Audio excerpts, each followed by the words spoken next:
Gente, tô aqui agora com tudo resolvido, com tudo sendo feito da maneira que eu acreditava ser correta em relação a tudo isso, para falar com vocês sobre tudo. Primeiro, eu queria dizer que eu não via sentido de vir aqui pedir uma desculpa para todos vocês, só para me livrar de uma culpa. Acho que seria extrema hipocrisia da minha parte a partir do momento que depois que eu comecei a buscar tecnicamente toda essa situação e entender tecnicamente essa situação, e me aprofundar nesse assunto, eu entendi que esse processo não era sobre a indenização ou sobre o processo em si, era sobre o direito e o dever e o desespero de ser ouvida. De uma situação que acontece diariamente com as pessoas, o tempo todo com as pessoas, e que a gente faz o tempo todo sem nem saber o que tá fazendo.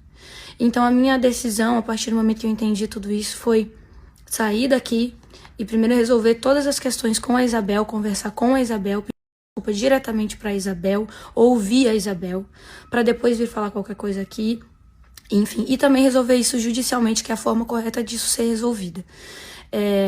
Esse texto que a gente fez ali antes, que a gente postou, eu fiz com a Isabel, de uma maneira que ela se sentisse confortável, que ela se sentisse satisfeita com isso. Eu tô feliz que eu tenha conseguido resolver isso com a Isabel, conversado com a Isabel. Eu agradeci muito a Isabel por ter aceitado conversar comigo, falar comigo.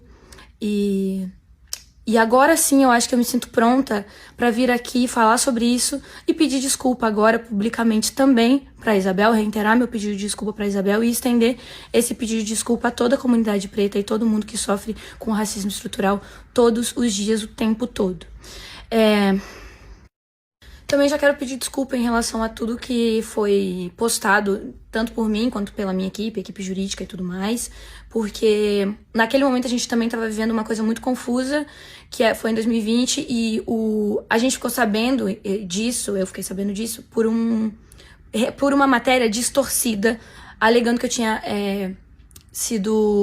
estava sendo processado por crime racial, por ter dado um tapa numa pessoa preta. Isso é mentira, isso não é verdade. E o que a gente se posicionou naquela época em relação a essa notícia.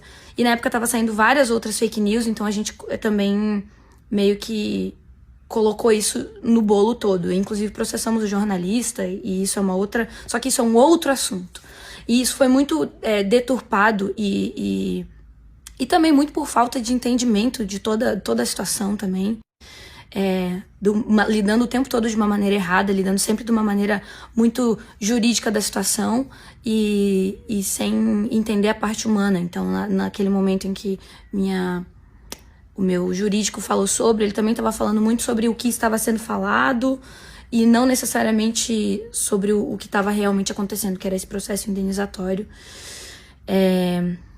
que foi feito pela Isabel. Então, muita coisa foi deturpada, a mídia deturpa muito, e isso só ocasionou mais dor e sofrimento para Isabel, o que me entristece demais, e por isso também tô aqui pedindo desculpa por tudo isso, que independente de qualquer coisa também foram posicionamentos, independente disso foram errados, por falta de entendimento acima de tudo meu, e também naquela época da minha equipe jurídica.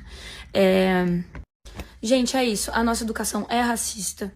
A nossa estrutura inteira é racista. A nossa sociedade é racista. Ela funciona de maneira racista. Então, nem se prender, por exemplo, não, mas a justiça tá dizendo que não. A justiça sempre vai ser favorável a nós. A justiça sempre vai estar do lado do branco. Então, isso é uma problemática que vai além de qualquer intenção individual nossa.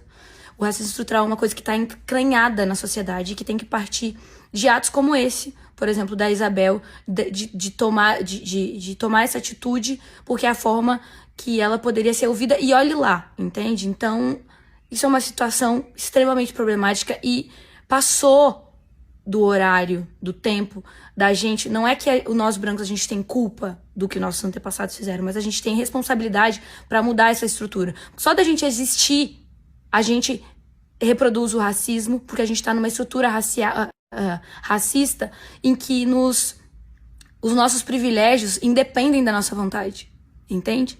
Individual. Então, pra gente combater isso, a gente precisa ter atitudes individuais que não compactuam com o racismo em que a gente vive, que a gente é e que a gente é educado a ser. Isso é muito triste, isso é extremamente triste. Eu também fico muito decepcionada comigo mesma de não ter entendido e não ter buscado isso antes. Mas que eu sirva de alerta para as pessoas, de entenderem isso a fundo. E quem ainda não entendeu o que aconteceu comigo, por favor, busque entender para não repetir o mesmo erro que eu cometi. É isso, gente. Mil desculpas. Saibam que eu não quero que isso tenha um ponto final ou que eu nunca mais falei sobre esse assunto. Esse é um assunto, é uma responsabilidade mais ainda agora minha de falar sobre isso e de ser uma pessoa de fato antirracista que tenta da melhor forma não contribuir para que isso siga existindo. Mil desculpas mais uma vez, Isabel, por tudo, por toda a dor, por todo o sofrimento que isso causou, todo esse tempo. E também estendo minhas desculpas a todos os meus amigos e todas as pessoas da comunidade preta e todas as pessoas que sofrem diariamente com racismo estrutural.